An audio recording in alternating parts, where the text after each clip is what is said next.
পলিমারটা কি সলুবল হওয়া উচিত না ইনসলুবল হওয়া উচিত?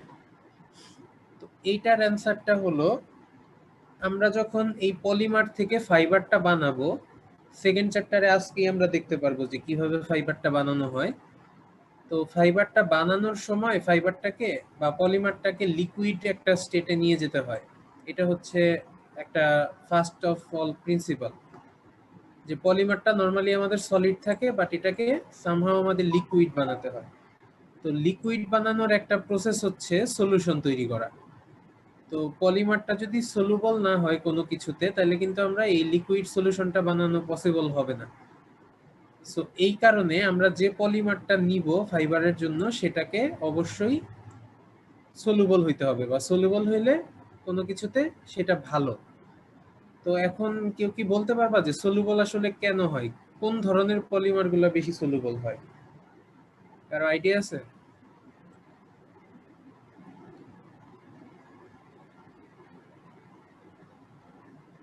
তাদের ভিতর পোলারিটি থাকে, তারা সলিউবল। রাইট, যারা পোলার যৌগ বা পোলার ম্যাটেরিয়াল, তারা হচ্ছে অন্য একটা পোলার দ্রবণে যদি মিশানো হয় তাহলে সেখানে ডিজলভ হয়ে যায়, কারণ পজিটিভ এবং নেগেটিভ চার্জ সৃষ্টি হয়। সো ওইটার পজিটিভ চার্জ এটার নেগেটিভটাকে আকর্ষণ করে, আর ওইটার নেগেটিভ এটার পজিটিভটাকে আকর্ষণ করে ডিজলভ করে ফেলে। যেমন হচ্ছে লবণ এবং পানির দ্রবণ। লবণ একটা পোলার যৌগ, পানিও একটা পোলার এলিমেন্ট। সো লবণ পানির মধ্যে ডিজলভ হয়ে যায়। আচ্ছা, আরেকটা পয়েন্ট আছে, যেটা হচ্ছে আমাদের মেল্টিং পয়েন্ট, যেটা মিন করে হচ্ছে একটা টেম্পারেচার, যে টেম্পারেচারে আমাদের পলিমারটা গলে যাবে। তো আমরা যে বলছি এখানে লিকুইড বানানোর কথা, একটা উপায় হচ্ছে আমরা সলিউশন বানানো, আরেকটা উপায় কিন্তু এই মেল্টিং। কারণ কোনো সলিড পদার্থকে আমরা যখন হাই টেম্পারেচারে মেল্ট করি, গলিয়ে ফেলি, তখন কিন্তু সেটাও একটা লিকুইড স্টেটে চলে যায়, তাই না? সো মেল্টিং টেম্পারেচারটাও একটা ইম্পর্টেন্ট ক্যারেক্টারিস্টিক্স এই জন্য। আর মেল্টিং টেম্পারেচারের আরেকটা গুরুত্ব আছে, যে মেল্টিং টেম্পারেচার যদি খুব লো হয়, খুব কম টেম্পারেচারেই যদি আমাদের পলিমারটা গলে যায়, তাহলে একটা অসুবিধা আছে। অসুবিধাটা কি? আমরা যখন এই পলিমার দিয়ে ফাইবার বানাবো, আর ওই ফাইবার দিয়ে যখন কাপড় বা অন্যান্য ম্যাটেরিয়ালস বানাবো, এটাকে আমাদের পরবর্তীতে যখন ডাইং স্টেজে নিয়ে যাওয়া হবে বা ওয়েট প্রসেসিং স্টেজে নিয়ে যাওয়া হবে, তখন দেখা যাবে বিভিন্ন টেম্পারেচারে একে ট্রিটমেন্ট করতে হচ্ছে। সাপোজ 100 ডিগ্রিতে ডাইং করা যায়, 150 ডিগ্রিতে ডাইং করা যায়, বা 200 ডিগ্রি টেম্পারেচারে ডাইং করা যায়। এটা ডিপেন্ড করে আমরা কি ধরনের ডাই ইউজ করছি তার উপরে। তো যদি আমাদের মেল্টিং টেম্পারেচারটা খুব লো হয়, আর আমাদের ডাইং টেম্পারেচারটা যদি মেল্টিং টেম্পারেচারের থেকে বেশি হয়ে যায়, তাহলে কি হবে?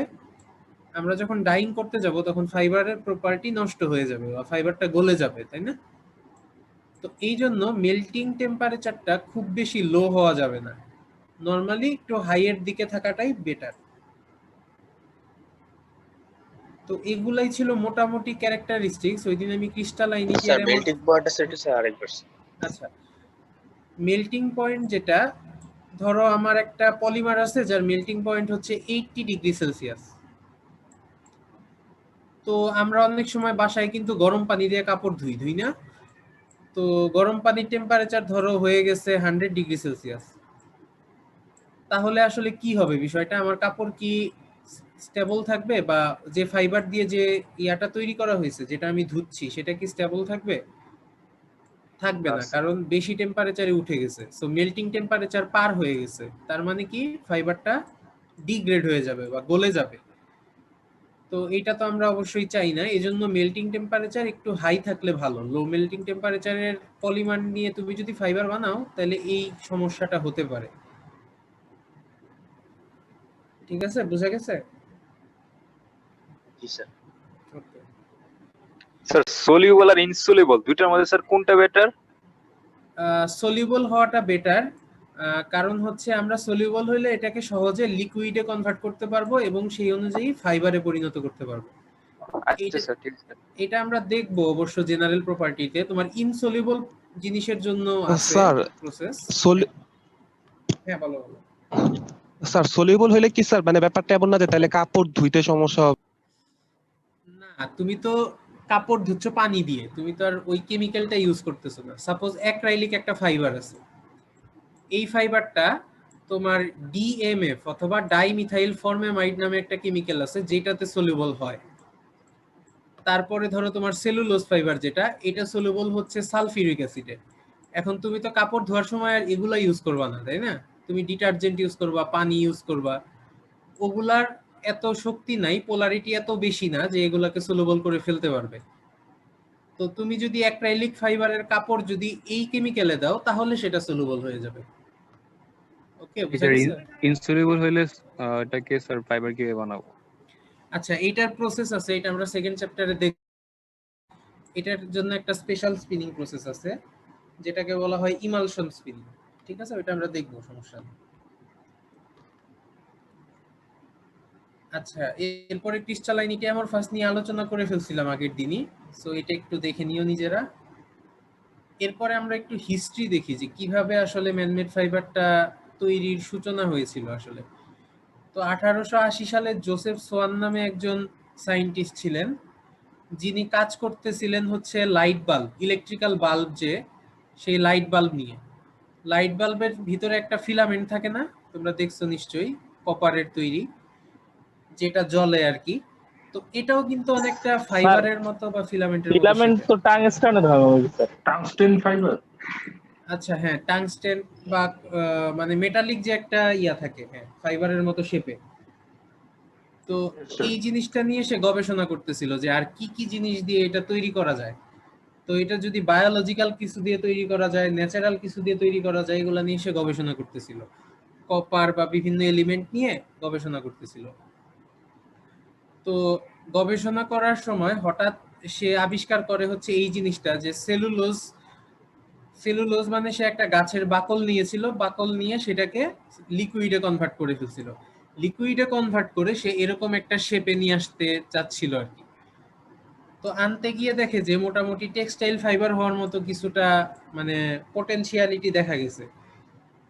তো এইটাই হচ্ছে তোমার প্রথম মানে টেক্সটাইল ফাইবারে ম্যানমেড ফাইবার তৈরির একটা ধাপ ছিল। 1880 সালে সে এরকম একটা ফাইবারের শেপে ওই ফিলামেন্টটা তৈরি করে ফেলছিল আর কি। এবং সে দেখলো যে এটাকে, হ্যাঁ, এটা দিয়ে টেক্সটাইল তৈরি করা যেতে পারে, বাট তখনও তো শিওর ছিল না কারণ এটা নিয়ে কোনো কাজ হয় নাই। তো সেলুলোজকে লিকুইডে পরিণত করার পর সে বুঝতে পারলো যে না, তাইলে এরকম একটা প্রসেস যদি আমরা তৈরি করে ফেলতে পারি যে ম্যানমেড ফাইবার তৈরি করা যায় এই লিকুইড দিয়ে, এটাকে টেক্সটাইল সেক্টরেও ইউজ করা যেতে পারে। বাট এই জিনিসটা সে যেটা বানাইছিল এটা একটু আনস্টেবল ছিল, মানে উইক ছিল, ছিঁড়ে যাচ্ছিল। তো সেজন্য এইটা তখন আর অগ্রসর হয় নাই, এটা ওখানেই বাদ পড়ে যায় আর কি। এরপরে আরো 10 বছর পরে এই ফ্রেঞ্চ একজন সায়েন্টিস্ট ছিল, হিলারি ডে শার্ডনেট।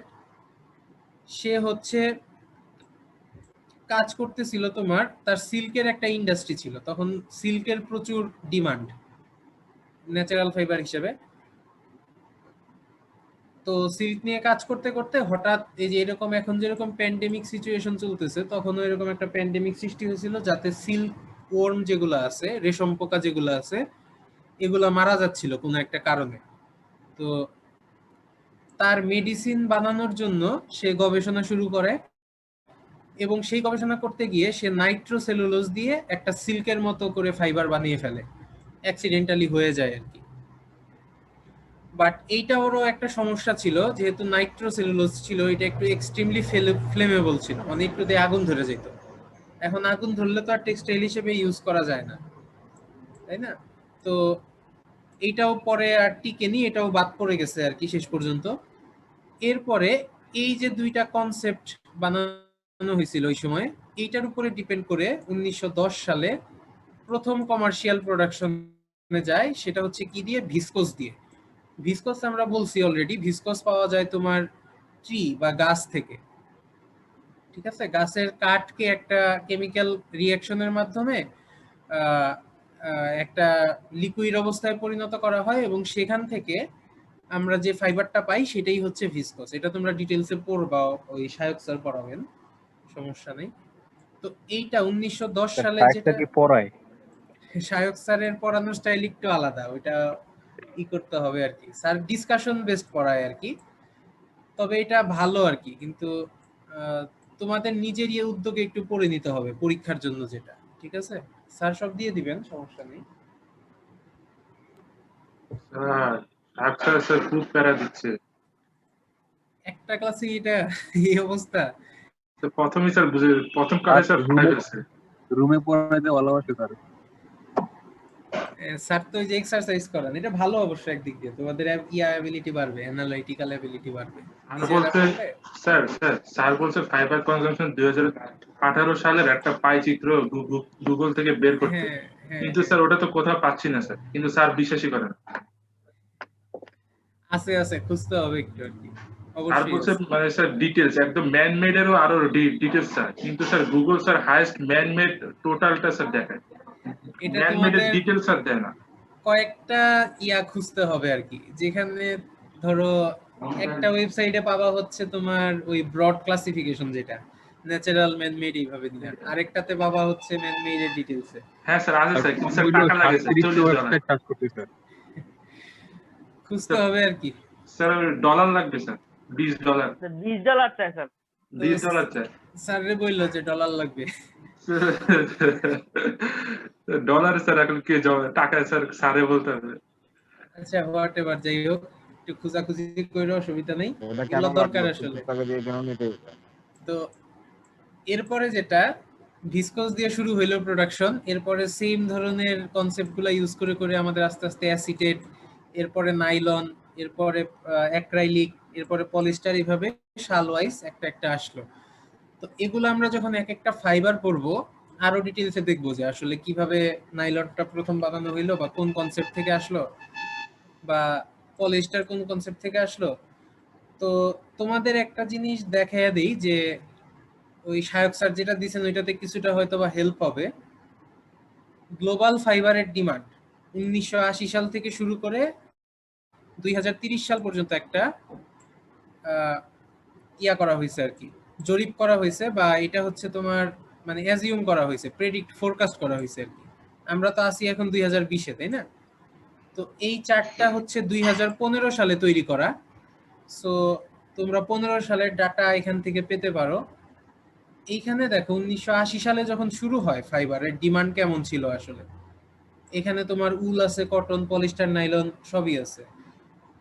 তো ডিমান্ডটা খুবই কম ছিল, তোমার ছিল 15 মিলিয়ন, ম্যাক্সিমাম ছিল কটন 15 মিলিয়ন টন।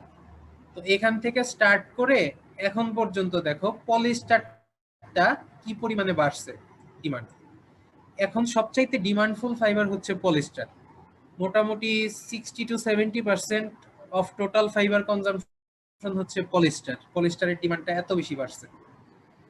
তো এইটা যদিও একটা ম্যানমেড ফাইবার, তারপরেও এটার কিছু অসুবিধা তো আমরা দেখছি, তারপরেও এটার ডিমান্ড এত বেশি। এর কারণ হচ্ছে ম্যানমেড ফাইবার গুলো শুধুমাত্র যে তোমার টেক্সটাইল সেক্টরে ইউজ হচ্ছে এরকম না, ঠিক আছে? তো ম্যানমেড ফাইবারের আরো অনেক ইউজ আছে টেক্সটাইল সেক্টর বাদে। টেক্সটাইল সেক্টর একটা ছোট, মানে একটা খুবই ছোট একটা অংশ আর কি।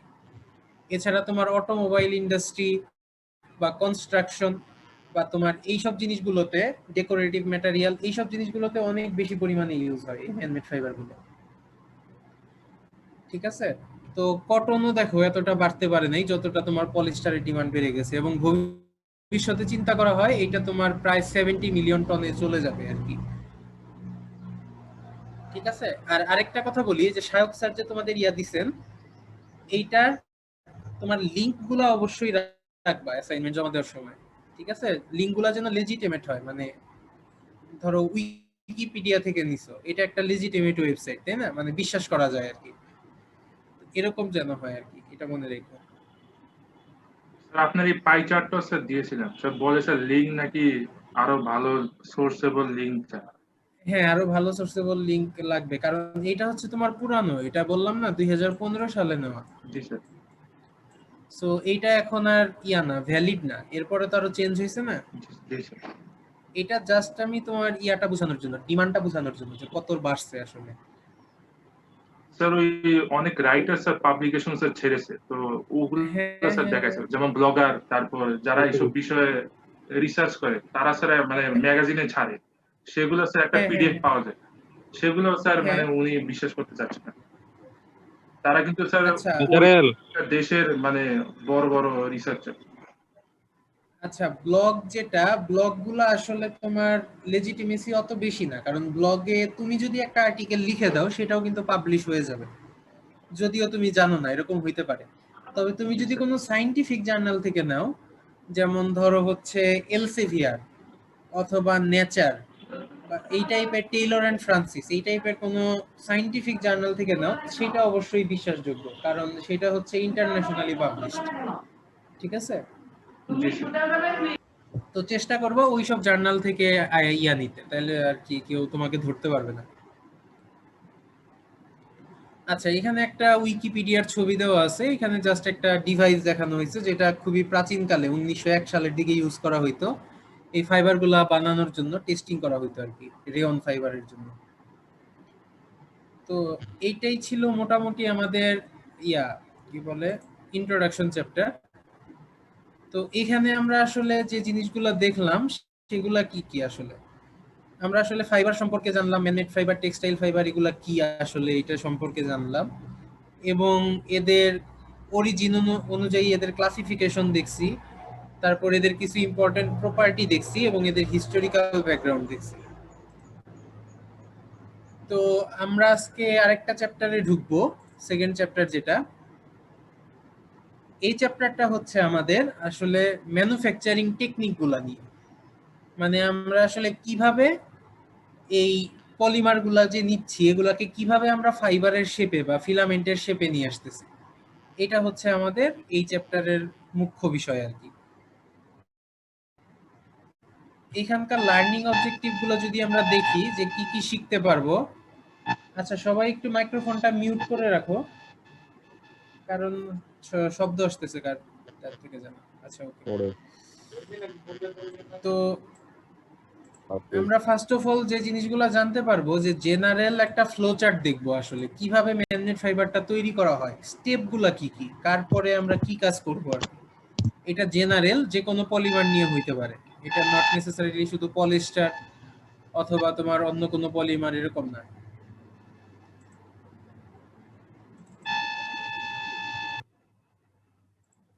আচ্ছা, তো সেকেন্ড যেটা, সেটা হচ্ছে ডিফারেন্ট ম্যানমেড ফাইবার তৈরির প্রিন্সিপাল আমরা দেখবো, মেথড দেখবো, এবং কি কি মেশিন বা ডিভাইস ইউজ করা হয় সেটা দেখবো।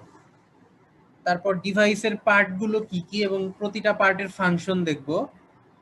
এরপরে ম্যানুফ্যাকচারিং কিছু কন্ডিশন থাকে, তোমরা সবাই জানো যে আমরা কত স্পিডে ম্যানুফ্যাকচার করতেছি বা কত টেম্পারেচারে ম্যানুফ্যাকচার করতেছি, কত প্রেসারে ম্যানুফ্যাকচার করতেছি। এই সব প্যারামিটারের একটা ইফেক্ট আছে ফাইবারের প্রপার্টি বা মরফোলজি বা ফাইবারের যে ফিজিক্যাল অ্যাপিয়ারেন্স, তার উপরে একটা ইফেক্ট আছে। তো এগুলো আমরা দেখার চেষ্টা করব। লাস্ট অফ অল কিছু মডার্ন ম্যানুফ্যাকচারিং কনসেপ্ট বা প্রিন্সিপাল দেখব। তো এই সবগুলো মিলেই আমাদের এই সেকেন্ড চ্যাপ্টারটা গঠিত আর কি। তো সেকেন্ড চ্যাপ্টারটা শুরু করি যখন, ফার্স্ট অফ অল আমরা একটা ডিভাইসের নাম বা ডিভাইস সম্পর্কে জেনে শুরু করব। ডিভাইসটার নাম হচ্ছে স্পিনারেট। তোমরা সবাই গুগল ক্লাসরুমে যদি অ্যাড থাকো, আমার যে ভিডিও লেকচারটা দেওয়া আছে ওইখানে মোটামুটি আজকের যে কথাবার্তাগুলো সবই বলা আছে আর কি। সো এটা একটু দেখে নিও নিজেরা। তো আমরা যে ডিভাইসটা দিয়ে শুরু করতে যাচ্ছি তার নাম হচ্ছে স্পিনারেট। তো স্পিনারেট জিনিসটা আসলে কি, আমরা একটু যদি হিস্টোরিক্যাল ব্যাকগ্রাউন্ড দেখে আসি। একটা উইকিপিডিয়ার পেজ আসছে, তোমরা দেখতে পাচ্ছ, এখানে স্পিনারেট সম্পর্কে ডিটেলস বলা আছে। কিন্তু দেখো, স্পিনারেট কিন্তু আসলে আমরা যে জিনিস নিয়ে আলোচনা করতেছি এটা কিন্তু আসলে ওইটা না। এটা হচ্ছে একটা অস্ট্রেলিয়ান একটা মাকড়সা আছে যে হচ্ছে রেশম পোকার মতো সিল্ক তৈরি করতে পারে, তার একটা অর্গান বা যেখান থেকে আমার সিল্কটা বের হয় সেটার নামই হচ্ছে স্পিনারেট। তো আমরা যখন ম্যানমেড ফাইবার তৈরি করি, ম্যানমেড ফাইবারের স্পিনারেটের যে ভূমিকা, সেই আইডিয়াটা আসছে আমার এই অর্গানটা থেকে। এই অর্গানটা যে প্রিন্সিপালে কাজ করে এই সিল্ক স্পিনিং স্পাইডারের, ওই আমার স্পিনারেটের প্রিন্সিপালটা অনেকটা সেরকম। তো সেই কারণে এইটার নামকরণ করা হয়েছে স্পিনারেট। ঠিক আছে? তো এইটা অনেকটা তোমার দেখো সরু একটা মানে স্পাইডারের মানে সামনের অংশ থেকে সরু একটা জায়গা থেকে ফিলামেন্ট আকারে বের হয় আর কি। তো আমরা আবার ফিরে যাই। তো আমরা এখন আমাদের যে স্পিনারেট, মানুষের বানানো যে স্পিনারেট, সেটা একটু দেখি। তো তোমরা এখানে একটা ছবি দেখতে পাচ্ছ।